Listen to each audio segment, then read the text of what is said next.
औरत और सपने। उमेश और रीटा की शादी के 10 साल बाद उन्हें बेटी होती है। रीटा, तुमने मुझे जिंदगी की बहुत बड़ी खुशी दी है। तुम भी ना, ये सब भगवान की कृपा है। बस हमारी बेटी बड़ी होकर कुछ अच्छा करे। रीटा की सास बिंदिया ये खबर सुनकर गांव से चली आती है। हम अब से यहीं रहेंगे, दादी पोती साथ में खेलेंगे। अपनी पोती का नामकरण भी हम ही करेंगे। आज से हमारी गुड़िया का नाम होगा सना। आओ मेरी गुड़िया, दादी के साथ खेलोगी ना। वक्त गुजरने लगता है, सना बड़ी होने लगती है। अब सना 10 साल की हो गई है। दादी पोती एक साथ एक ही कमरे में सोते हैं। एक रोज सना आधी रात को घबराकर उठ जाती है। अरे क्या हुआ मेरी बच्ची, तू इतनी घबरा क्यों रही है? दादी, मैंने एक औरत को देखा जो मेरे बेड के नीचे से निकलकर मेरे ऊपर आकर बैठ गई और मुझसे कुछ कहना चाह रही है। अरे बिटिया, मैं हूं ना तेरे साथ। देख देख, तेरे बेड के नीचे कुछ भी नहीं है। मेरी बच्ची आराम से सो जा। अगले दिन फिर वही सब होता है।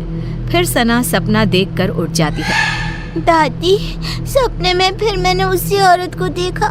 वो फिर उसी तरह मेरे बेड के नीचे से मेरे ऊपर आकर बैठ गई है और मुझसे यहाँ से जाने को कह रही है। कौन हो सकती है और कोई तेरे सपने में क्यों आएगा? अच्छा बेटी, वो दिखने में कैसी है, तू बता सकती है?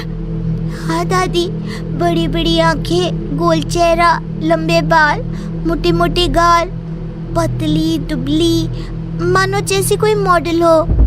क्या? ये तो नीता है, लेकिन उसका तेरे सपने में आने का क्या मतलब है? दादी, ये नीता कौन है?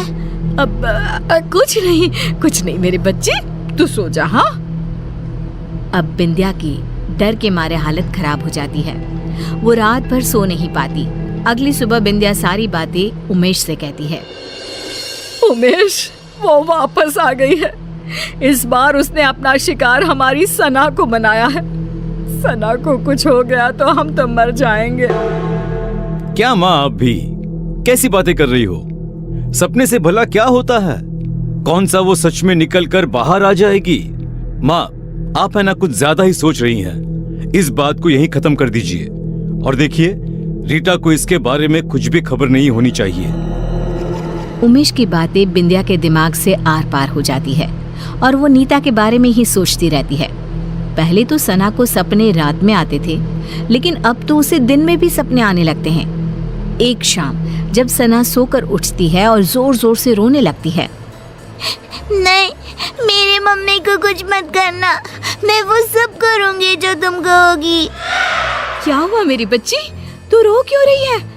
मम्मा वो आपको मार देगी। वो रोज रात को मेरे सपने में आती है, कभी मेरे बेड के नीचे तो कभी मेरी अलमीरा के पीछे छिपी रहती है।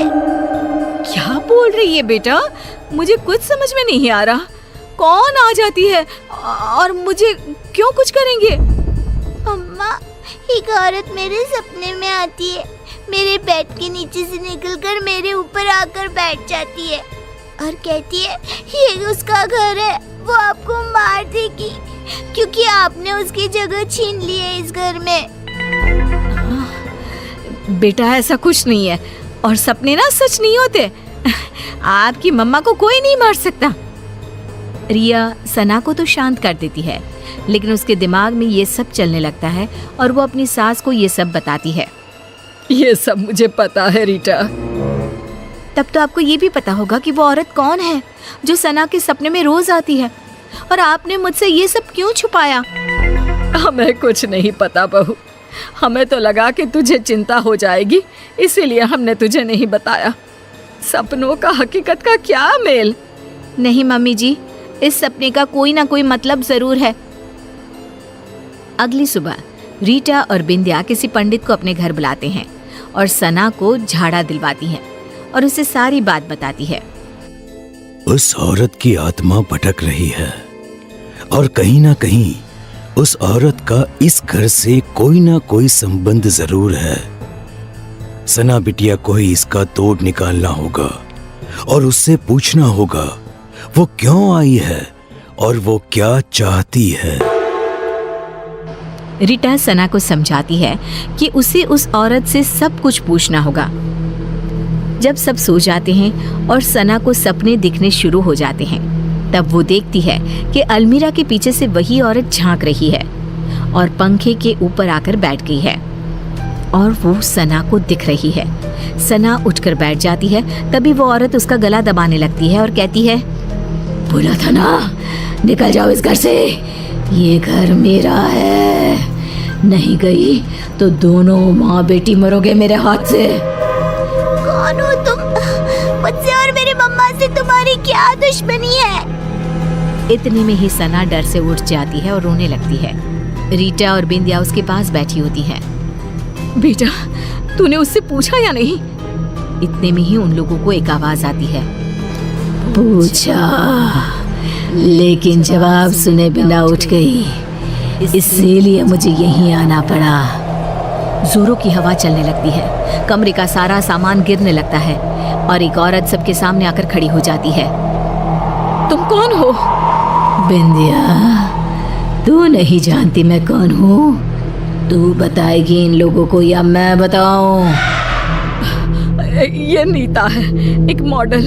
उमेश और नीता एक दूसरे से प्यार करते थे और शादी करना चाहते थे, लेकिन हमने इन दोनों की शादी नहीं होने दी। हमें नाचने वाली बहू नहीं चाहिए थी, इसीलिए हमने उमेश से भी झूठ कह दिया कि नीता उसे धोखा देकर किसी और के साथ भाग गई है और उमेश की शादी तुमसे करवा दी। ये सब के पीछे तुम थी ना माँ? आपको पता था ना माँ कि मैं नीता के बिना नहीं रह सकता। ऐसा क्यों किया माँ तुमने? क्यों? मुझे लगा उमेश ने मुझे धोखा दिया है, इसलिए मैंने अपनी जान दे दी और अब उसकी बेटी के सपने में आकर रीटा और सना को इस घर से निकलवाना चाहती थी, ताकि उमेश को ये एहसास हो सके कि किसी अपने का दूर जाना कैसा होता है। तुम्हारी गुनहगार तो मैं हूँ नीता, तुम मुझे मार दो और अपना बदला पूरा कर लो। मुझे माफ कर दो नीता, मैंने माँ की बातों पर भरोसा कर लिया और एक बार भी तुम्हारा पता लगाना जरूरी नहीं समझा। मुझे माफ कर दो।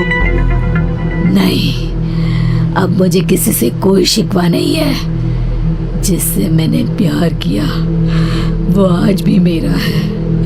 ये जानकर ही मुझे शांति मिल गई। बिंदिया का मन ग्लानि से भर जाता है और वो खुद की जान ले लेती है। ये क्या कर दिया माँ तुमने? क्या कर दिया? एक बेकसूर की जिंदगी खत्म कर दी मैंने। अब मुझे जीने का कोई हक नहीं बचा। हमें माफ कर देना नीता। बिंदिया की मौत हो जाती है और नीता की आत्मा को शांति मिल जाती है। उमेश नीता को अपनी पहली पत्नी का दर्जा देकर उसकी तस्वीर अपने घर में लगवा देता है और सना और रीटा के साथ खुशी खुशी जीने लगता है।